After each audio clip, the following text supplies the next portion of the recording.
Salut à tous, ici Michael, j'espère que vous allez bien. On se retrouve aujourd'hui pour une nouvelle vidéo consacrée au logiciel Blender. Nous sommes jeudi, qui dit jeudi dit tuto express. Et aujourd'hui, je vais vous montrer très rapidement comment donner un effet de camouflage à un objet de manière totalement procédurale avec les textures intégrées à Blender. Et regardez ce qui apparaît à droite sous vos yeux ébahis.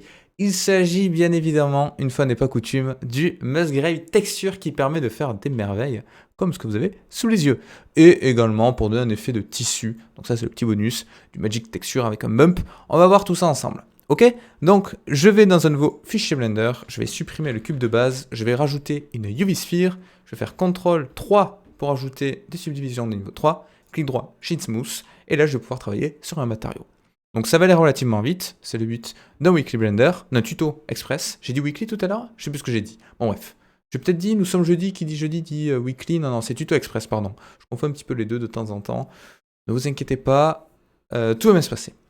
Donc je vais aller dans le Shader Editor, je crée un nouveau matériau. Ok, j'ai bien mon principal BSDF.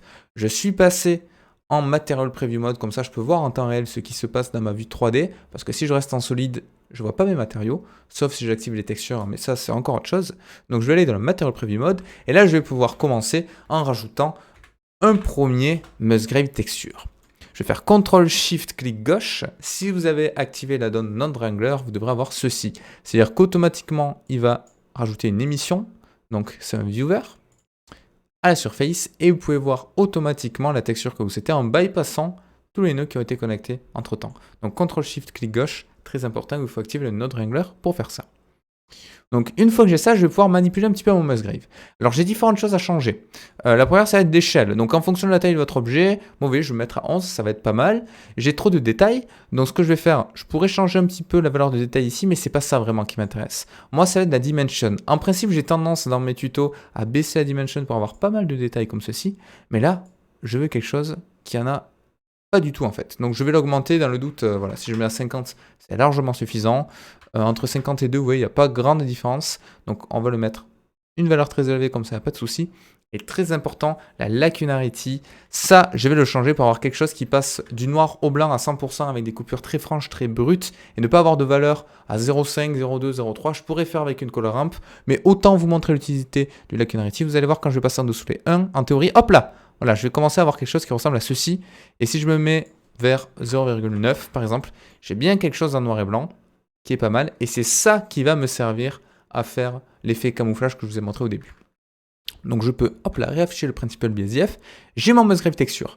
Musgrave Texture que je peux connecter directement à ma base color et ça va me faire du noir et blanc exactement comme on vient de voir. Donc comment ça j'ai envie de le colorer. Donc comment je vais faire? Je vais faire Shift A et je vais rajouter une color ramp. Ça va faire une sorte de table de correspondance où Blender va dire ok, toutes les valeurs qui sont à 0, tu me les mets de telle couleur, toutes les valeurs qui sont à 1, donc blanche, tu me les mets de telle couleur. Donc ça me permet, très franchement, de coloriser le dégradé noir et blanc, le grayscale que j'ai par défaut. Donc je peux prendre deux verts, par exemple un vert foncé, voilà, comme ceci, et un vert un petit peu plus clair, qui va ressembler à ça. Voilà, là on a des teintes assez sympas de camouflage. Et maintenant, je vais rajouter une surcouche à ceci. Parce que là, c'est pas top. On a un truc qui est pas mal, mais on n'a pas assez de détails. Imaginons que je veuille superposer d'autres détails pour avoir 3 couleurs, voire 4. Donc vraiment, mélangeant ça, je vais mettre ceci de côté. Je peux augmenter un petit peu la taille parce que c'est là que tout va se jouer. Je vais faire Shift D, je vais le dupliquer et je vais rajouter une node de type Mix RGB et je vais mélanger tout ça. Alors pas Mix Shader, Mix RGB. Mais avant de mélanger tout ça, je vais m'occuper de cette partie-là. Donc je vais mettre la color ici et je vais mettre d'autres valeurs. Parce que pour mélanger, il ne faut pas que tout se superpose, sinon on ne va pas avoir vraiment le mélange. Donc je vais dans l'échelle mettre 15. Vous voyez que j'ai deux choses totalement différentes. Et là, je vais mettre des nouvelles couleurs. Donc par exemple, pourquoi pas du rouge marron un petit peu foncé. Et là, alors je vais inverser, je vais mettre le marron ici. C'est pas très important, hein. Et là, je vais garder également du vert un petit peu jaune. On va voir ce que ça donne une fois que le mix a été appliqué et au pire, on changera. Donc je vais relier cette color-là au color 2, la color d'en haut à la color, et si je mets le mix à la base color, en théorie, je devrais avoir un mélange qui est magnifique et qui va apparaître sous vos yeux. Voilà. Donc voilà ce qu'on a. Si vous trouvez qu'on a des mélanges qui sont vraiment trop francs, on va pouvoir ici se rapprocher un petit peu à nouveau de ton jaune orangé. un petit peu vert, voilà. Et on va pouvoir avoir des teintes totalement différentes. Donc c'est vraiment comme vous le souhaitez. On va dire que là c'est pas mal. Si vous trouvez également qu'il y a trop de différence en termes d'échelle, on peut ici changer l'échelle. Alors attention parce que si vous mettez 11 comme tout à l'heure, vous voyez, vous allez pile tomber sur la même génération. Du coup ça va vous mélanger les couleurs, mais ça va pas donner un effet de camouflage sympa. Donc, vous voyez, je peux changer un petit peu ceci, je peux changer les échelles des deux parties et on a ça. Et là, on est pas mal. Et maintenant, on va juste rajouter un petit peu de détail. Tac. Donc, je vais rajouter du Magic Texture, juste ici. Si je fais CTRL-SHIFT-clic gauche, comme d'habitude, ça nous permet d'afficher en temps réel sur la sphère. Donc, je veux une échelle beaucoup plus fine, voilà, pour avoir vraiment un effet comme si ça avait été une petite toile. Donc là, c'est pas mal. Je peux faire un CTRL-SHIFT-clic gauche sur mon principal BSDF. Je peux rajouter du bump, juste ici. Le factor, pas la color, le factor, comme ça j'ai du noir et blanc, je peux le mettre sur la hauteur. La normale sur la normale. Et une intensité, je vais mettre à 0,1 à peu près. Voilà, peut-être un petit peu plus. Ça me permet, vous voyez, d'avoir un effet de toile qui est vraiment sympa. Et donc là, on est pas mal. Si je veux obtenir le même rendu que j'avais dans mon image du début, bah, je peux aller ici dans le world, je mets mon background à 0 et je peux faire une sorte d'éclairage en 3 points. Donc ça, normalement, vous connaissez, c'est-à-dire une key light, une fill light, une backlight. La key light va être très intense. Donc on va voir un petit peu ce que ça donne. Alors par contre, elles ne sont pas bien positionnées.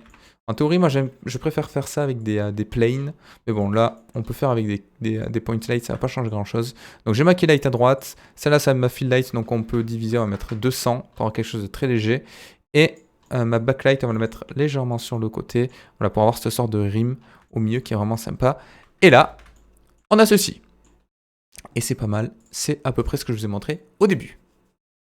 Donc voilà, c'est tout pour aujourd'hui. C'est assez rapide, hein, c'est le principe du tuto express du jeudi. J'espère que ça vous aura plu.